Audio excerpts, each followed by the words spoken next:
Somebody come get 'em. They're too old for TikTok. Hello and welcome to Too Old for TikTok. This is episode 148. It's a very special episode. Our dear co-host Catalina is back from an extended absence due to her nuptials. And I think everyone's waiting to hear from you. How is your wedding? How did everything go? How does it feel to be a married woman? You know, it was great. Everything was, I guess you've already updated our loyal followers on your perspective of events. Yes. But I had a lovely time until, even during the hurricane, I had a lovely time. Yeah, the hurricane part was fun. We have some good pics from that aspect of the night. So that was, like, not great, but not terrible. I mean, natural disasters are always not... It's a good story. Not excellent, yeah. But it's like, but then it started feeling like there was just, like, the 7 plagues of Egypt or whatever were falling upon us. Because then we all got COVID. But, by the way, though, not me or Ben. Well, that's probably because you already had it. I actually... So did you. No, but I mean, like, maybe recently you had it and you were asymptomatic. No, I didn't. No. I don't know. I don't know. It makes no sense who got it, who didn't. There was one, when we were in the hotel the day after, we were, like, in a jacuzzi with 5 people, and 2 of us got it and 3 didn't. You know? So, like... Yeah, it makes no sense. Who knows? But that was an unfortunate cherry on top of the event, and influenced my experience on the honeymoon, which we were recovering still physically, mentally, and emotionally. Emotionally, yeah. From that. But yeah, and then, I mean, I guess it was nice. I mean, it was obviously not nice to have COVID because that was dramatic, but it was nice that we didn't leave Argentina right away so that we didn't miss our entire experience because we had to be quarantining, you know, so. Right, so you got a little bit of the honeymoon. Yeah, which is great. We were able to still do our honeymoon. We basically just, like, lost the week after our wedding. Right. Okay. So. Which, you know, to be fair, you probably needed a week to recover from the one-day event because it was quite a marathon. Yeah, 18 hours, you said. Yeah, it Wow. was. It was a long day. And and it was not just that day, because it was also the days before and the days prior to that. We ended up with, like, 80 sparklers that we didn't know what to do with, because there were just some aspects of the wedding. Planning a wedding is so funny, because, like, there's things that you think are just intuitive that don't end up happening, especially if you're, like, trying to do things that are common in the United States that aren't common there. So I would say our biggest fail from a wedding planning perspective was the his and hers cocktails. And the sparklers. And yes. The sparklers, I refuse to take responsibility for that. That was Okay, the win. because But also, it wasn't my idea. It wasn't the wind. No, Catalina, your wedding planner brought 1 lighter. Okay? And also... For 90 people to light sparklers. And also, just because I think her idea was that, like, someone was going to light a sparkler and then light the next one, the next one, the next one. It didn't happen. I don't know. I wasn't a part of that thought process. I also never was like, it'd be a great idea to light sparklers at 6 p.m. when the sun's still up. But at that point, I was just like, it's out of my hands. There's certain battles that you're going to fight, and the sparklers was not a battle that I wanted to fight. Yes. But... The his and her cocktails genuinely upset me. The his and her cocktails made me laugh in retrospect so hard because I just, like, walked out from taking photos and see people just wandering around with, like, a plastic shrimp on a wine glass. And I was like, what happened here? Because for the listeners to know, we had this whole joke that it was going to be Kata's shrimp cocktail because I'm known for my love of shrimp. Everyone knows, yes. And so obviously it wasn't going to be, like, a real shrimp cocktail. It was going to be a cocktail with a plastic shrimp. But the gauchos did not really understand that. It wasn't explained clearly. They, I guess, stained the menu and threw it away. And so they just put a basket out of plastic shrimp that people had no idea why it was there. Shrimp and dinosaurs. A bowl of dinosaurs and a bowl of plastic shrimp just on the bar, and no one knew. They just thought they were just fun. But this is hilarious because one thing you were freaking out about before the wedding that you were, like, texting me nonstop was if you had enough plastic shrimps. I know. Like, and you did. We bought 75. And I said that was enough, and I was right. I know. It was also probably the most expensive, like, stupid thing that we spent money on. Mm-hmm. Like, there's the certain tchotchke things... budget for your wedding was a big line item. Yeah, I would say, and of the tchotchke budget, the amount that we invested in the shrimp cocktail joke was like 90% of it. No, it was not, but it was more than I would like to admit, and which is probably like, it should have been like 50 cents, right? But no. Right. No. So it was a high ticket item that did not end up being executed very well, but you know what? That's fine. It was not super big, and then there were other things that were just like, wow, how do you mess such a small thing up? But next wedding, I'll do better at Great. that. But yeah, that was fun. Well, I enjoyed. Congratulations. Thank Yes, you. I enjoyed too. It was a wonderful day, and we have a lot of TikTok to go over. You've been gone for a month, and you've been sending me TikToks nonstop, so you're really with your job. I feel like it's reinvigorated you. Well, I didn't watch TikTok, I would say, for the first, maybe, for most of the time that I was in Argentina, I wasn't watching TikTok. Right, but when you came back. When I came back, I hit the ground. I mean, I did get a little bit on the algorithms in Argentina that I've been trying to stay on. It's hard. It's hard to stay on the algorithm of the location that you traveled to. So I was trying to like a lot of those videos and follow people so they'll show up on my page now. But now I'm firmly back in whatever they have me situated in when I am here in Ohio. Yeah, when I was in Scotland, I did not get onto Scottish TikTok, even though I wanted to, and I tried to. Really? So See, that's surprising to me disappointment. because I feel like it happens very quickly for me. No, I don't know. I wonder if you have your location settings turned off. Like, maybe TikTok doesn't know where you're located. Ooh, maybe. And so it's such a private individual. Right, so since you're so private, you won't tell them where you're located. It won't push you things from your location. Okay, well, I'll have to check on that. Thank you. You're welcome. Okay, should we get into TikTok? Yeah, let's dive in. Also, update, you owe me a shrimp cocktail. But... Oh, I do. But I owe you, like, my life. So maybe we should call it even. We could call it even, but also you're going to take me to Cedar Point, so... That's true. You take me to Cedar Point, and at Cedar Point, I'll buy you a shrimp cocktail. There is one. Yummy. I don't think they have a Cedar. At a theme park. I don't think they have that. Okay, you live in Ohio. That's and true. because you live in Ohio, I think I get Ohio content. Ohio's Again. also a joke. Like it's a meme. Right. Oh, I know, because of our cancellation, it was reported that one of us was from Ohio, and it's true. Not from, sorry, you live there. So I received a Ohio State dance video, and I mean the dance team seems great, but then I forwarded it to you, and I'm like, haha, I'm getting like Ohio State content, and now I keep getting the same dance over and over. I don't know, have you gotten any of that?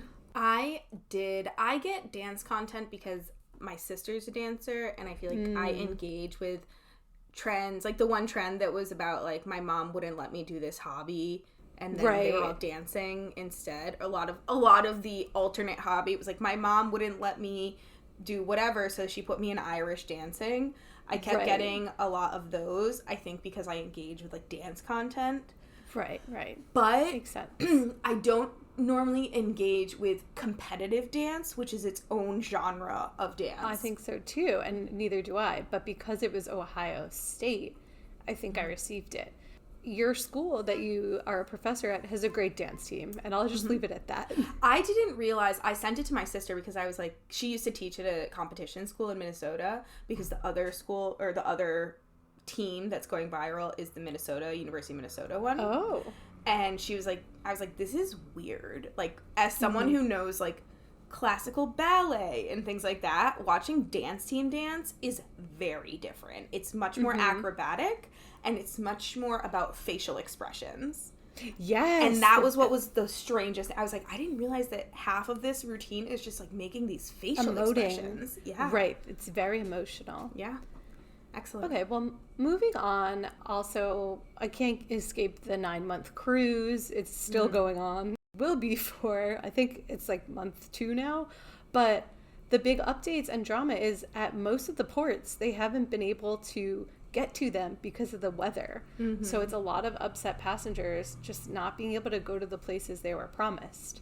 I've been following pretty exclusively the guy who got on for 18 days. Yes, he was paid by a brand to get on, and his name is Mark. He's hilarious. Yeah, he's hilarious. Mark is great. Mark is good content. He's, I think, done now. I think it's been 18 days. Well. So I don't want to watch it anymore if Mark's not there, because he's the only energy that I want out of that cruise. I would agree with that. I mean, I like some of the other girls as well, and I'll keep getting served that, and I'm excited to see where they're going to be able to get to. Have you ever been on a cruise? I had to go on a cruise for a wedding once. Whose wedding? I know, a family friend got married on a cruise. Were there other individuals on that cruise? Yeah, it was, I don't know, the wedding was, let's call it 75 people. I don't know. How many? But the cruise was, thousands. How long was the cruise? It was 3 days. It left from Florida, went to the Bahamas, and that made me not a fan of cruises. I mean, I guess 3 days for an event, I personally wouldn't want to, share the boat. I think it'd be super fun to have a wedding on a boat for 3 days. Maybe not, actually. Now that I say that out loud. No. I have no interest in going on a cruise. I never have, and I probably never will. Yeah, I agree. Yeah. Okay. The other video of note that crossed my For You page is by a user at Christy Fritz, and it's a video about going barefoot. We are no longer going to wear shoes even when we're outside. I think there are so many benefits of going barefoot outside, and we want to take advantage to each and every one of these. Of course, there's going to be people that think it's kind of crazy and look at us weird, but the benefits are totally worth it. One thing it definitely does is it grounds us. We feel connected to nature. Going barefoot can actually help you gain a greater appreciation for the natural world. And we've definitely noticed that even in the short time we've done it. This year I really wanted to start getting into yoga, and this is actually a form of foot yoga. So at first this seems like serious content, but I think they are trolling us. They are trolling because at first I said, absolutely not, this is horrific. And then I went to their page and I saw that they have a lot of content like this. It's intentionally provocative. It's intentionally ire-inducing. And I think you and I have had an experience with content that is intentionally provoking an angry response. Unfortunately, that did not drive positive traffic to our page, but this is a way that users get traffic on their pages, and it's how they get comments and follows. And so something that just fascinates me with all of this is how people just take information at face value so easily. My favorite part of this is when she's in Sephora barefoot, and a lot of the comments were like, yeah, you needed to be grounded in Sephora while you're purchasing makeup. Like, that's the most ridiculous thing. And also, they're traipsing through snow barefoot. I sent it to a friend group as well, and they didn't know if it was serious or not. And then people were saying, like, oh, yeah, like, a lot of people believe in grounding, and people do this on vacation. And so it is a serious thing, but this is so stupid and extreme. I remember those people who got mad at us on Reels for saying that we didn't like when people were barefoot in restaurants? Right, I wonder how they fall in this. Yeah, wonder. on this spectrum. The internet's a wild place. Everyone can opine about everything at all times. Our hot take on being barefoot is you just probably shouldn't be in public. The end. I understand the desire to be barefoot, but there's just basic safety and sanitation issues that we run into quite frequently. Well said. What's been on your For You page? I have been getting a lot of Stanley water bottle content. Not too much. It's mostly criticizing the Stanley trend. I think I get a lot of de-influencing content. People talking critically about trends and about different aesthetics that are popular on the platform. And so since more recently, because the Stanley's nothing new, but I guess Target, I think it got a lot of attention because Target came out with a limited edition one. And then people were fighting over them. It was a partnership with Starbucks, I think, the Target one. Okay. And yes, people were fighting over them.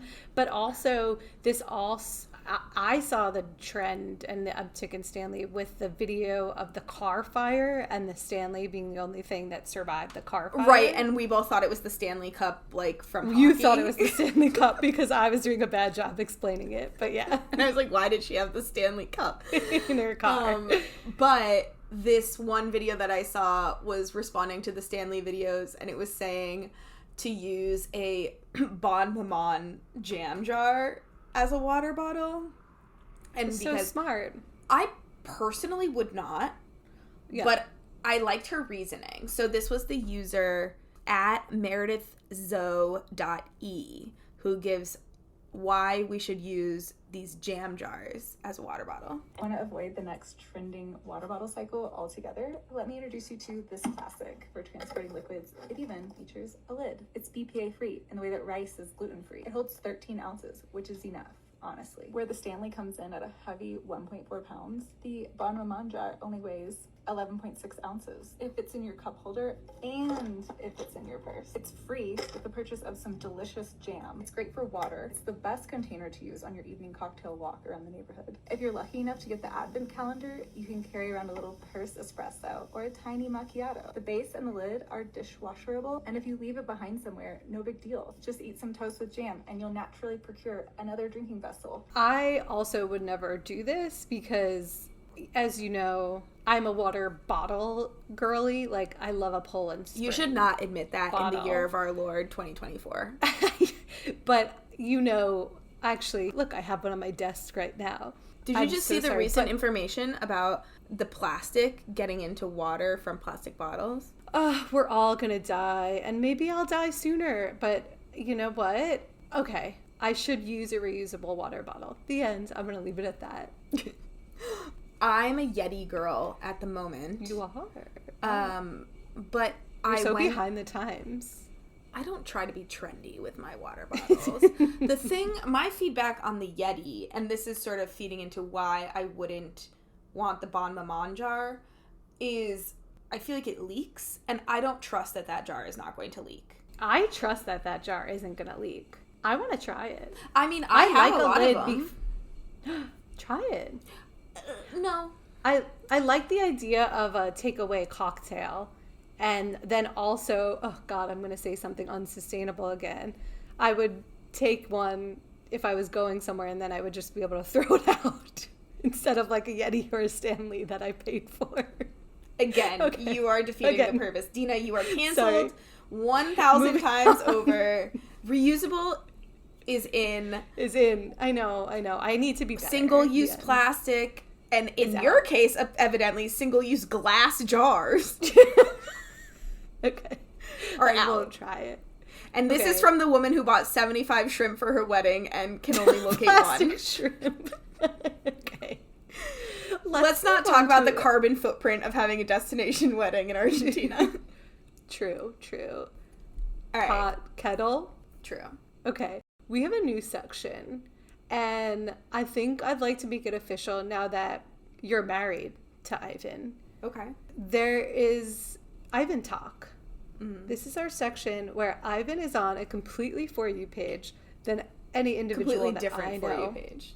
Yes, a completely different For You page. That's an important word. And it's time to highlight that. Yes. It's time to give him his shine. Give him the attention he deserves for mastering the weird side of... I think that there are different types of algorithms you can be on that we are not on. For example, I was just talking to a colleague of mine who said that she gets a lot of like porn adjacent content because she does yoga. And she was like, the yoga to porn pipeline on TikTok is very close. It's so interesting because it's like beautiful bodies. Yes. I sort of can see that now. Okay. And then weren't you saying that when your dad first got on TikTok, it was all like big titty women from Colombia? Yes, because it's like a man, and it's like, oh, it's an elder man. We're gonna try to go to his like, perverted senses. Yeah.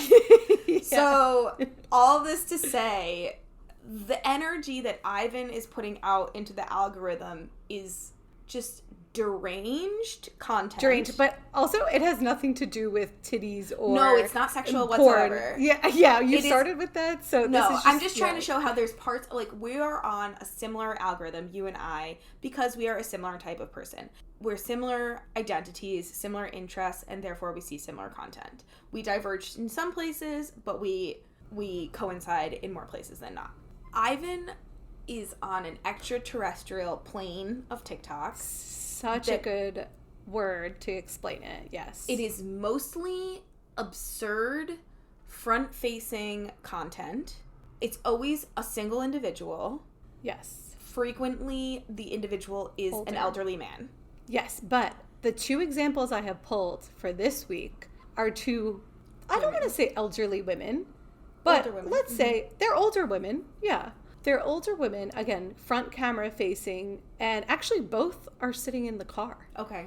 And both of their makeup is very, how would you describe their makeup? Extra, not on trend. Say. Blue eyeshadow. Yes. Very, very red lips, just very extra. So the first one is a user at Tatiana the Great, and she's in front of her Kroger in her car. My favorite place. Another one, Kroger. Best deal with coconut creamy milk. And I'm making my new non-alcoholic booze. Coconut milk with frozen pineapples and blueberries and flaxseed brown.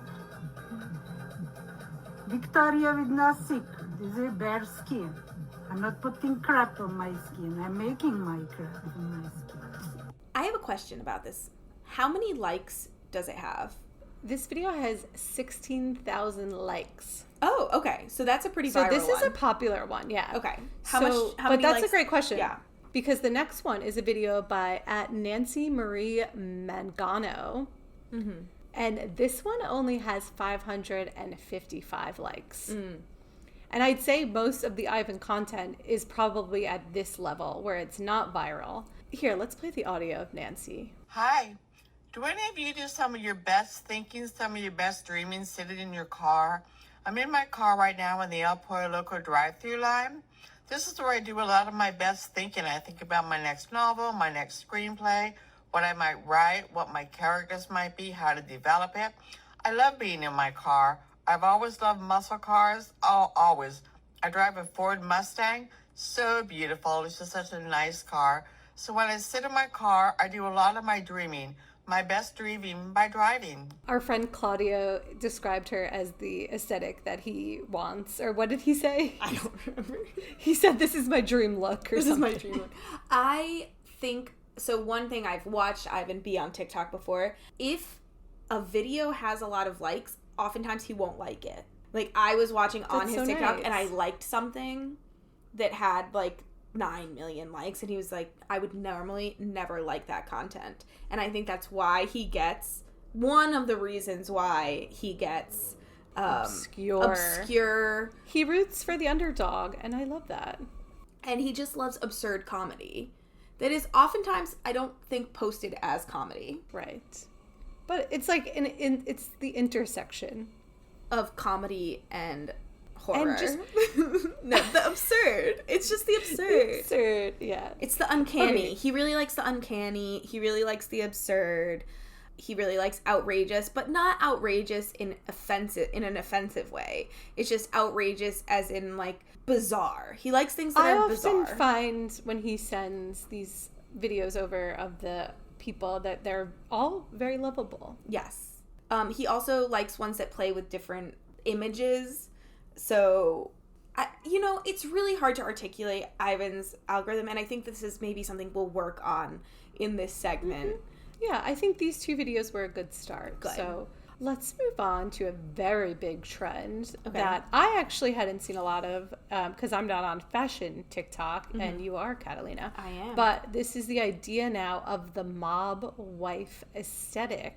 As someone who frequently gets pushed fashion TikTok videos, which are either criticizing or comparing millennial and Gen Z fashion or talking about different aesthetics and oftentimes critiquing these aesthetic trends, I've been seeing videos about this mob wife aesthetic. So the critiques that I've been seeing of just the aesthetics in general is that today, or with platforms like TikTok, more and more the aesthetic is coming the aesthetic is developed prior to the subculture, whereas before this, it was subcultures had certain types of aesthetics.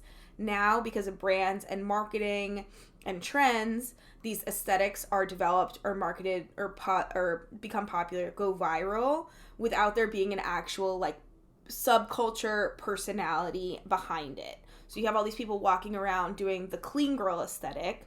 I would argue that they are part of a subculture. It's just mainstream fashion subculture. But the clean girl aesthetic, which got really popular on TikTok, was criticized for being cultural appropriation of a look that is generally associated with Latina girls, which is like a slicked back ponytail, hoops, red lip, and so forth. That has been kind of the top TikTok aesthetic that's been circulating for months and months now, right? It's like girls, and you'll see if just go out in the wild for 5 minutes. Girls with the claw clip, middle part, slicked back, hoop earrings, and like dewy, glowy makeup. That's considered the quote-unquote clean girl aesthetic. Now, a trend that is circulating on the platform is this mob wife aesthetic, which we have a video by @Travlov explaining how to dress like a quote-unquote mob wife. Today I'm going to show you how to dress like a mob wife. You'll need to start with an outfit that's comprised of entirely black garments. If you can add some leather in there, even better. If you look like you're going to a funeral, you know you're doing it right. Next, you want to dig out your mom's old fur jacket from the 80s. Nothing screams golden era of the mob like a jacket that lived in the golden era of the mob. Next, you need to overly accessorize with gold jewelry. Even better if these gifts were given to you as an anniversary or birthday present. Then you'll need to clip your hair up into this hairstyle in order to adequately show off the jewelry. Bonus points if you're wearing hoops. Then you need to add a pair of sunglasses that look like you've had them since 2003, because you probably have, and you'll need to add a designer bag, preferably an Italian designer. Activate the mob wife energy and you are ready to go for mob wife winter. So people immediately,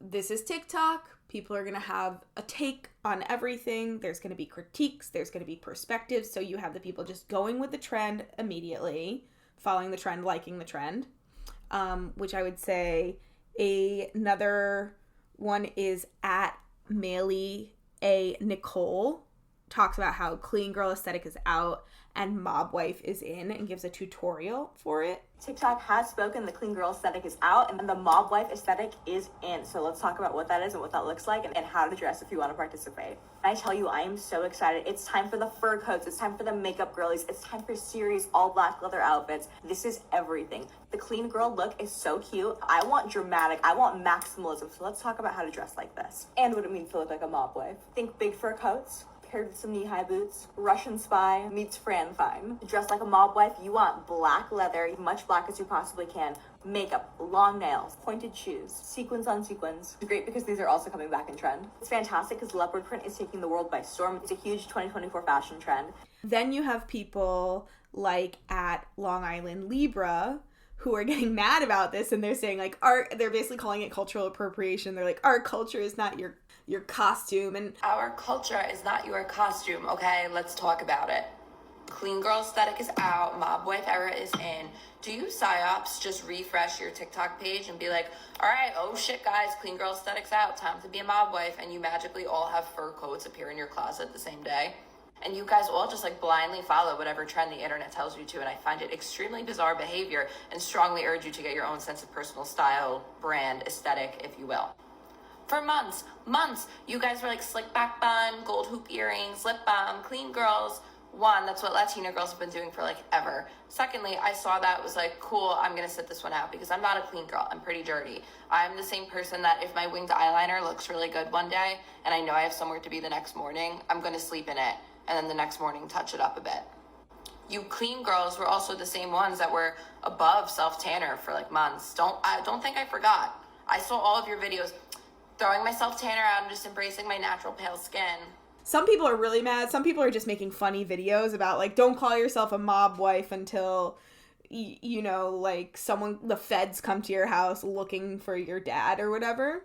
But the thing behind all of this that I've been seeing is that people are now saying this is just an industry plant. It's a branding plant because we're coming up on the 25th anniversary of The Sopranos.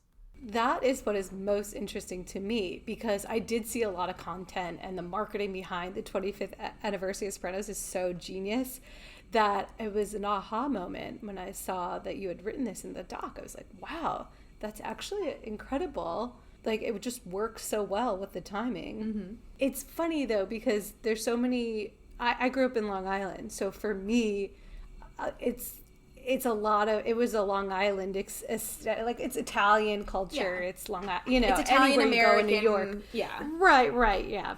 So, for me, what's confusing are these phases. Like, clean girl, mob wife, like, what's next? And also, like, why do they have to be trends? Well, this is what one of the critiques is that I saw, was that they are essentially saying people who are consuming this content and reproducing these looks oftentimes, first of all, there's a lot of, I get a lot of videos that are like talking about consumer culture, and there's these constant cycles of consumption. And in order to keep the consumption going, you need to constantly invent new aesthetics to that makes sense. Reproduce, right? And so cottage core was one of them. Mm-hmm. Granny, what was that? I thought that was coastal granny, coastal grandma. Yeah, right, it's naming. Grandma. They're just naming all these trends. They're just naming them. It's a marketing technique. Yeah, of course.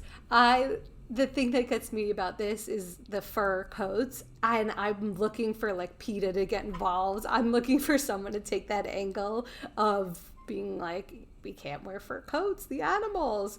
But so far I haven't seen that, which is surprising, but I'm probably not on that side of TikTok. Even if you aren't, and I think this goes back to Devil Wears Prada. You know the scene in The Devil Wears Prada where Miranda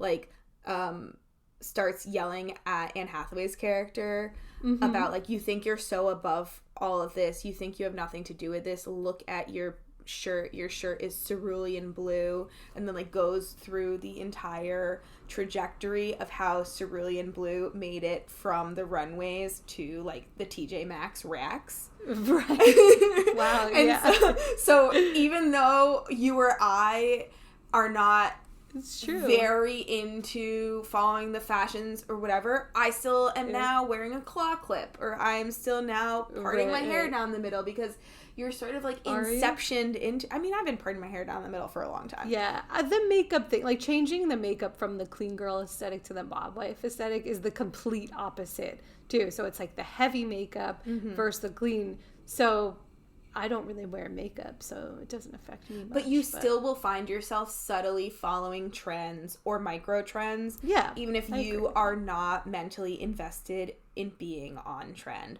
Our most on trend friend, I would say, is Ashley, friend of the pod. Correct. She's been doing the clean girl aesthetic for a while now. She's really good at doing the slick back bun. She's tried to teach me.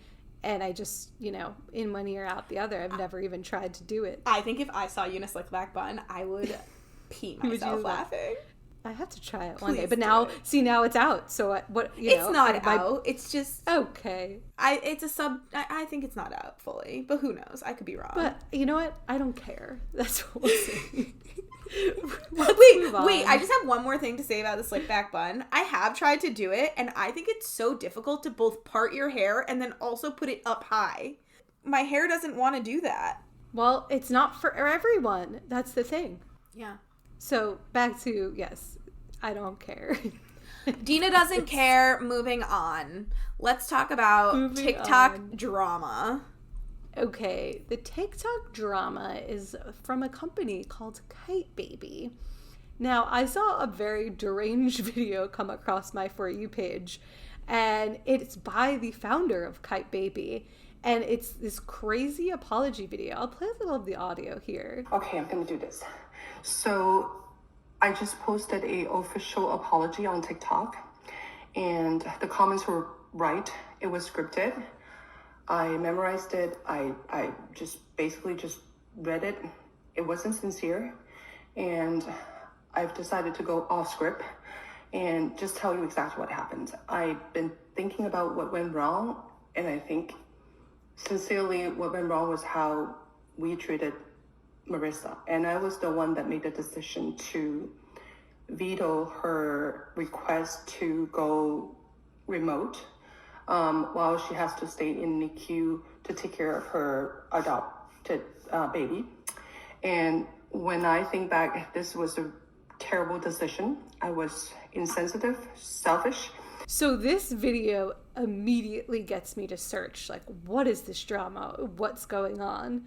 And the long and short of it is Kite Baby is a baby company that sells swaddles, and one of their employees adopted a baby who was in the NICU and said she'd work remotely, just wanted some time off, and Kite Baby was like, no, like, you need to be here, you need to work. And the internet found out it's obviously not a good look for the company Kite Baby. So the founder then did a scripted video, posted on all the socials. That got so much backlash, she then posted this unhinged video. And that also is getting so much backlash.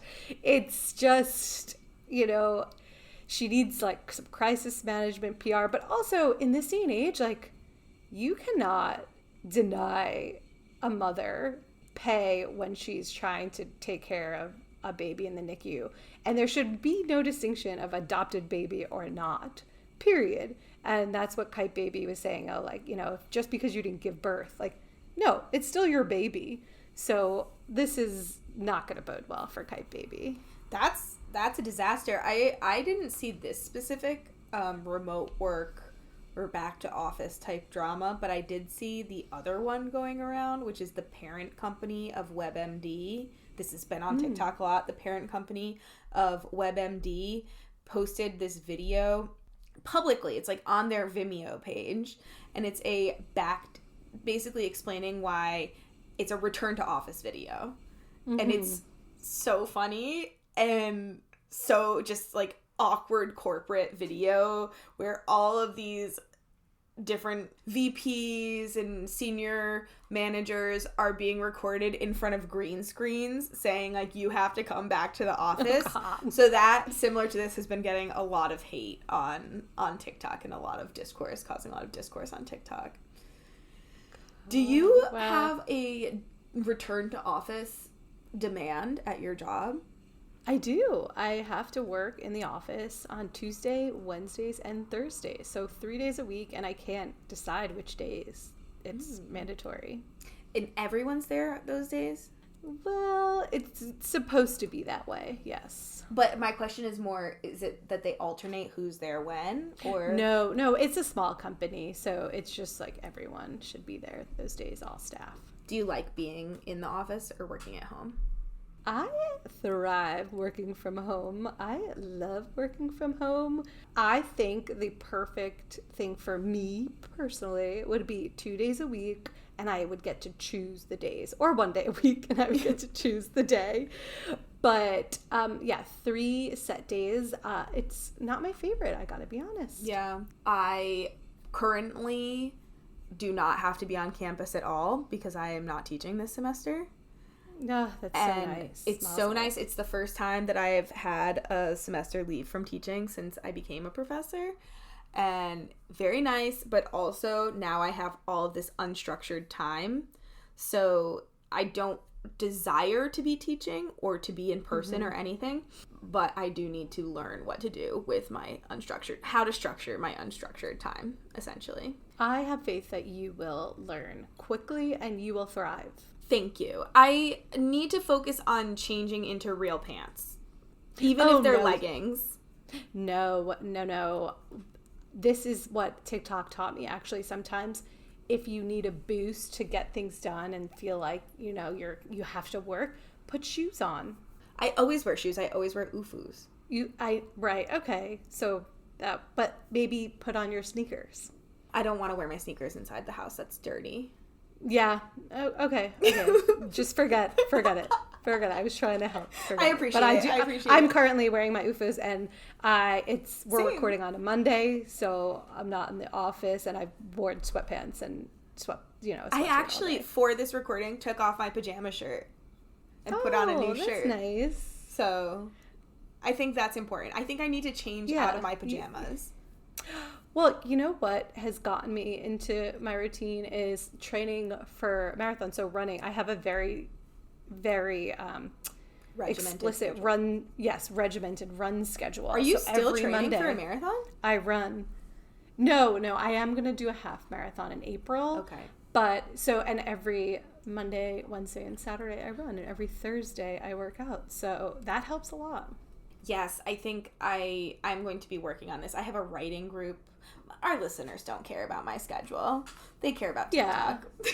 So, yes, getting back to TikTok, what is the drama you see, Catalina? Mine is a combo drama/audio, which is the song trend, I Think I Like This Little Life. Have you seen videos with this song trend?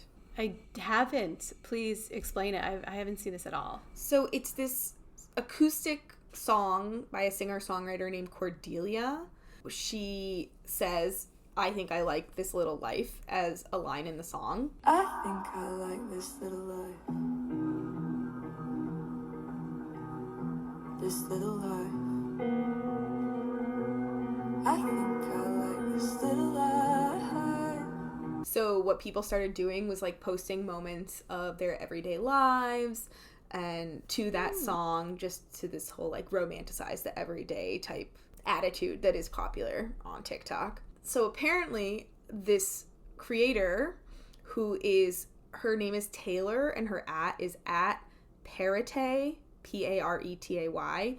She's like a model or an ex-model who posts a lot about her experiences like being really involved in New York City nightlife. She actually went to NYU as well. Everyone went to NYU.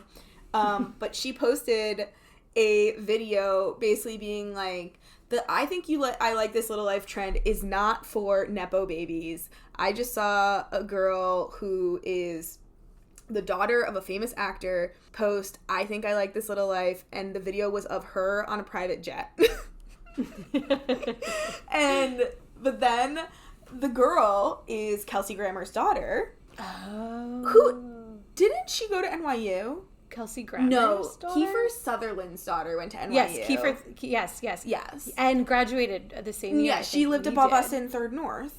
Oh. So did the person whose dad owned Kettle Chips. Fun fact. Wow. I know. Didn't know either of these people, but I knew about them. Anyway, so I guess it was Kelsey Grammer's daughter. And then people got like really like figured it out because everyone on the internet is a detective, and they started like sending her death threats. Just terrible. People need to calm the fuck down. Like, I understand, like, eat the rich, whatever, but like, let's stop sending people death threats on the internet. Agreed. I'm just reminded by one of my favorite things, Nepo babies, was Sofia Coppola's daughter posted about not being allowed to use her credit card and like paying for a private jet, and the way she did it was so over the top and funny that the whole internet applauded her for it. Yes. So there's such that line where if you're not funny or you're not likable or self-aware in any way, exactly, then you get the death threats versus like getting applauded of like, this is hilarious, we love to see that side of life. Right. But yeah, okay, well, I don't know Kelsey Grammer's daughter, but leave her alone. Leave Kelsey Grammer's daughter alone. I mean, yeah, I think that you're clearly super tone deaf if you're posting a video of you on a private jet saying, I think I like this little life. For sure. Or but like no when deserves death threats. When Kylie Jenner and Travis Scott posted their like his and hers jet pictures. Shit like that. It's just like, can we not? Let's not.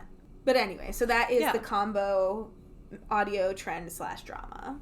Is this Camille Grammer's daughter? Because Camille Grammer was on The Housewives of Beverly Hills. So I assume so. No. Her mom's name is Barry Buckner. Okay, don't know. Makeup artist. But that just reminded me because Sonia Morgan, who's a Real Housewives of New York, her daughter is now blowing up on TikTok and posting really great videos. And again, she comes from huge privilege. She's a Morgan, like the banker family. Mm-hmm. But the internet is loving her because she's self-aware. She's posting cute videos with her mom. And I forget what she does, but she does like these day in her life, but she's not flaunting off wealth, and she's very self-aware about it. So the internet's loving her, and I am too. I think her name is Quincy Morgan? Yes, her name is Quincy Morgan. Check out Quincy Morgan. All right. The interesting thing about Quincy was that she never appeared on The Real Housewives of New York. So she's been private. And now that she's on the internet, the Housewives fans are like loving seeing her. I don't know anything about that because I'm not really a Housewives watcher. You're not in the Bravo universe. I mean, I am. I'm in the Vanderpump universe. Right. That's the gateway drug these days for Bravo. Okay, well, last but not least, we have a New York City TikTok. This video is so viral. It's by the Blackman family, and it's a little girl going around New York City for the first time. Mama, I don't like hearing you yawn. Why? Because there's a lot of rubbish.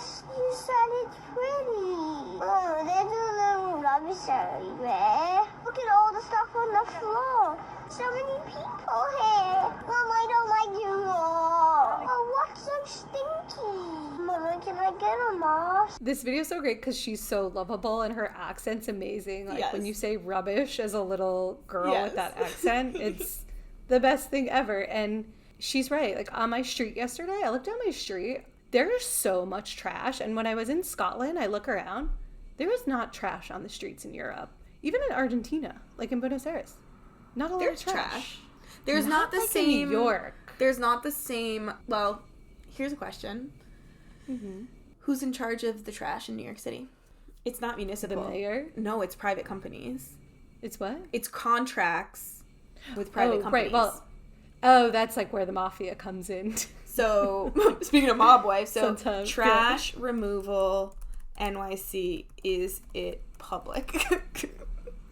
Well, okay, I think it's our taxpayers go to trash removal. Yes, but then it's contracted out. This is So this is neoliberalism. It is private entities. I mean, I'm just guessing. Right. I don't actually know about waste removal in New York City, but my guess is that it's private contracts. Is my guess. So there's the Department of Sanitation. I need to investigate this a little bit more. All this to say, there's something going on with the processes of waste removal in New York City, in difference to the processes of waste removal in Europe, these or other countries with very different political systems. Well, we just made a cute video, just boring as hell, by talking about neoliberalism. So, good job, us. I can ruin anything! Yes. Okay, well, I think that's a great place to end it. Actually, Europe is also neoliberal, so you know. Okay, enough. We're going to end now. I need to research this more. We'll get back next week, but it's so nice to have you back, Catalina. I'm happy to be here. I hope this has been great. Yeah. Thank you. Please rate, review, subscribe, and thanks for listening. Thank you.